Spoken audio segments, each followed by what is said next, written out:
Interpreting clinical reaction time and recovery after concussion, baseline versus norm-based cutoff score comparisons. So this study looked at the clinical reaction time test, which is the drop stick reaction time, right? So the same test that we use, the puck on the stick, dropping it to catch it. And they tried to see, is it better to compare to baseline, or can we use norm-based cutoff scores? All right, so that's kind of the question always. Do we need a baseline or can we use norms? So this one was from the CARE Consortium studies, which are large-scale studies happening in the NCAA and Department of Defense. So they had 2,500 participants completed preseason testing in year one. Then they had 1,100 participants complete baseline reaction time testing a year later, so at year two. Then they had patients who sustained a concussion, 356 of them. So the group that didn't get a concussion but had two separate baselines, they were the control group. So they were looking at stability of the measure over 2 years if they didn't get a concussion. Those that did get a concussion were compared to the normative data that was captured in year one, and they were also compared to their own baseline to see how it was. So so 942 control participants underwent preseason baseline testing. Clinical reaction time was similar to our protocol, as I said. Here's how they did normative data. The interesting thing here is they had they separated by the type of sport they do. And you can see here that there's different reaction times, which I find interesting, because the big knock that I have against normative data is that you would need such a huge pool of normative data for it to be useful. For example, you have, every single different age group, right? So let's say you have 9-year-olds, 10-year-olds, 11-year-olds, 12-year-olds, all the way up. Then you're going to have males versus females. Then it looks like even here on sports, you're going to have females that are in contact sports, females that are in partially contact sports, females that are in non-contact sports.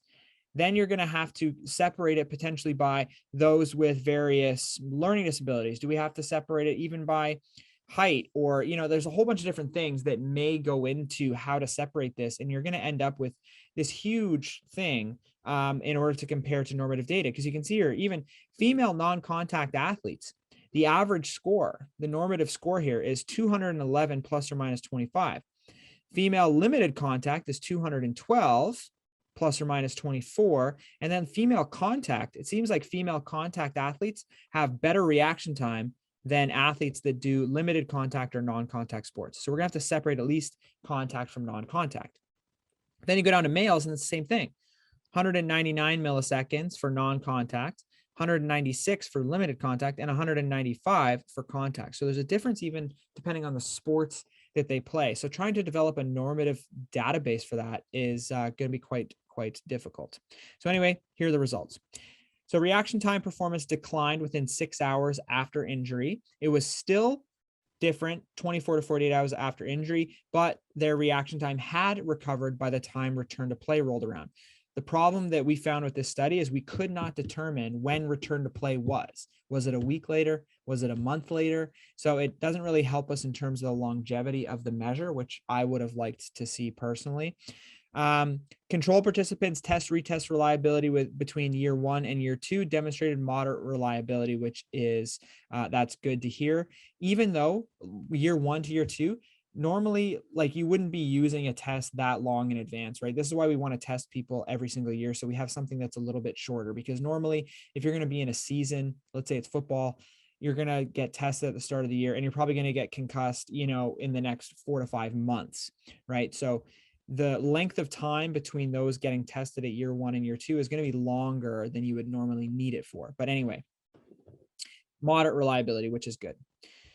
Reaction time. So this is looking at within 6 hours after concussion. So relative to their own baseline, reaction time was found to be 18 milliseconds slower in the concussion group and 5 milliseconds faster in the control group, but they were tested at year 1 year post the first test. Okay. Both groups had similar baseline reaction time. And here's what I say. Note, the control group is going to have a longer time period between tests. They have a full year versus the concussed group, which would have been tested in less than a year because they would have been injured, right? Kind of what I was saying. So relative to normative baseline data, Reaction time was 15 milliseconds slower in the concussion group, 8 milliseconds faster in the control group. So this one's looking at normative data. This one's looking at comparing to their own baseline. So comparing to their own baseline, 18 milliseconds. Comparing to the normative data cutoff, the average difference was 15 milliseconds slower.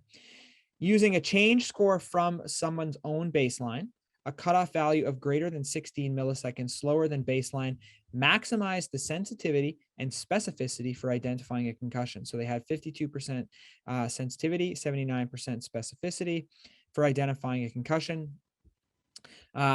Basically, when they used any change from baseline that exceeded 95% minimal detectable change resulted in 16% sensitivity, 96% specificity. Using normative-based cutoff scores, a value of greater than 19 milliseconds slower than normative data maximize the sensitivity and specificity. So you can see here that they need a bigger difference in order to use normative data. Looking at 24 to 48 hours after injury, using their own baseline, reaction time was 15 milliseconds slower and 6 milliseconds faster in the control group. Relative to using normative data, reaction time was only 10 milliseconds slower. So at this time, it's actually a smaller difference. And again, here, so then using a change score, basically they're saying if there's a greater than or equal to 2 millisecond difference off their baseline, that is considered a reliable change from baseline. All right, so kind of gives us an idea here. If you're using normative data, they've basically said if there's any change off the norm, then that is that maximizes the sensitivity and specificity for identifying concussion. We can see here, even after 24 to 48 hours, we're starting to kind of come back, right? After the first 6 hours, we had a change of 16 milliseconds. And after 24 to 48 hours, we had 15 milliseconds. So we're starting to get a little bit faster, even that quick after injury, which I found to be pretty interesting. At time of return to play, no difference between concussion and control group on reaction time compared to their own baseline, and no difference between that and normative data. The problem is we don't really know when return to play was. So we don't know if this was a week, a month, a year. The conclusion was that normative data can be used in lieu of individual baseline measures. But again, the biggest problem that we have is that we don't have normative data. Right? We haven't developed a strong normative database, and we don't know how much, some of these other things play into it in terms of determining what is normal for a particular age, sex, sport, etc. Okay.